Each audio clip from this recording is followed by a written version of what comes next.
Hello guys, आज हम पढ़ते हैं dividend type of dividend policy क्या होती है। पहले हमने इसके अप्रोचेस पढ़े थे, मेथड्स पढ़े थे। अब हम पढ़ते हैं इसके टाइप ऑफ डिविडेंड पॉलिसी। विभिन्न कंपनियां ना, जो अलग अलग कंपनी होती है उनकी ना अलग अलग पॉलिसी होती है। फर्स्ट वन तो ये कि ना किसी भी कंपनी के लिए ना एक टाइप नहीं होता कि वो इस टाइप को अपना ले तो उनकी कंपनी ऐसे चलेगी। हर कंपनी के लिए अलग होता है। जैसे कि डिविडेंड के लिए अलग अलग डिविडेंड पॉलिसी का अनुसरण किया जाता है। ऐसी कोई डिविडेंड पॉलिसी नहीं है जो सभी कंपनियों के लिए उपयोगी हो। एक कंपनी के प्रबंध को विभिन्न प्रकार के की डिविडेंड पॉलिसी में से एक ऐसी डिविडेंड पॉलिसी का चुनाव करना पड़ता है जो उस कंपनी के लिए उपयोगी हो। फर्स्ट वन क्या कहती है? Stable dividend policy. Stable dividend, स्थिर लाभांश नीति। स्थिर अथवा स्थिर लाभांश नीति के अंतर्गत कंपनी अपने लाभों में से एक स्थायी दर पर लाभांश का मतलब डिविडेंड का भुगतान करती है। यह प्रत्येक वर्ष एक स्थायी राशि का लाभांश के रूप में भुगतान करने की पॉलिसी है। फर्स्ट पार्ट क्या है? Stable dividend at the present level. वर्तमान स्तर पर स्थिर लाभांश कि इस दर को पिछले वर्ष के समान रखा जाता है। जो पिछले साल डिविडेंड पे किया गया था उसी डिविडेंड के समान ही रखेंगे, उतना ही पे करेंगे। इसके लिए फर्म द्वारा उन वर्षों के अंतर्गत आयों को संभाल कर रखा जाता है जिसके अंतर्गत फर्म का विकास हुआ था और फर्म को अधिक आय प्राप्त हुई थी, और फर्म द्वारा इन आंतरिक आय का प्रयोग उस वर्ष में किया जाता है जिसमें वह कम आय प्राप्त करती है। जैसे कि किसी भी मंथ में ना उससे बहुत ज़्यादा पैसा प्रॉफिट हुआ है तो वो ना उस प्रॉफिट का कुछ भाग निकाल के रख लेती है। जैसे नेक्स्ट मंथ में कुछ भी मतलब किसी भी वजह से लॉस हुआ तो वो वहाँ से कवर हो जाएगा।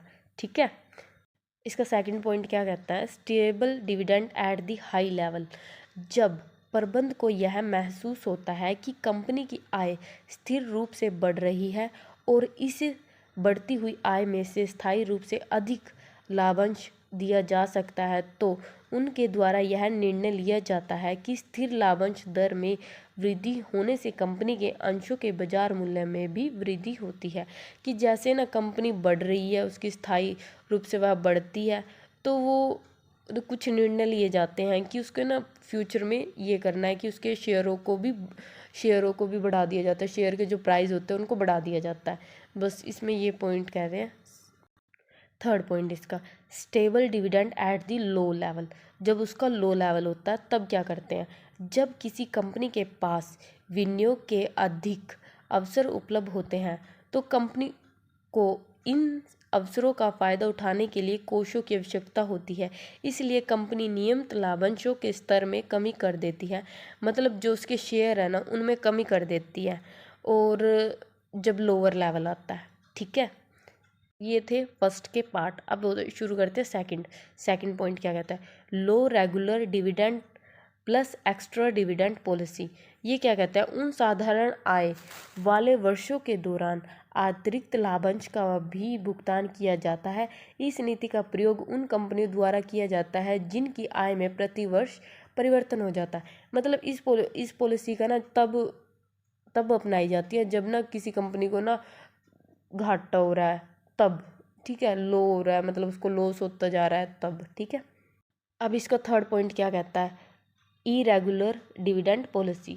इस नीति के अंतर्गत कंपनी के लाभों में प्रति वर्ष उतार चढ़ाव होने के कारण लाभांश की मात्रा में भी परिवर्तन होता है। अर्थात यदि कंपनी को अधिक लाभ प्राप्त होता है तो अंश अधिकारियों को भी अधिक लाभ दिया जाता है, और कंपनी को अगर कम लाभ प्राप्त होता है तो अंश अधिकारियों को भी कम लाभ दिया जाता है।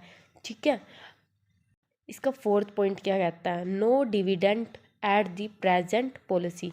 जब कंपनी द्वारा वित्तीय कार्यक्रमों को अपनाया जाता है और उनके लिए अधिक मात्रा में धन की आवश्यकता पड़ती है तो इस स्थिति में कंपनी लाभों का भुगतान करने के स्थान पर इसे संपूर्ण लाभों को अपने पास इकट्ठा कर रख लेती है।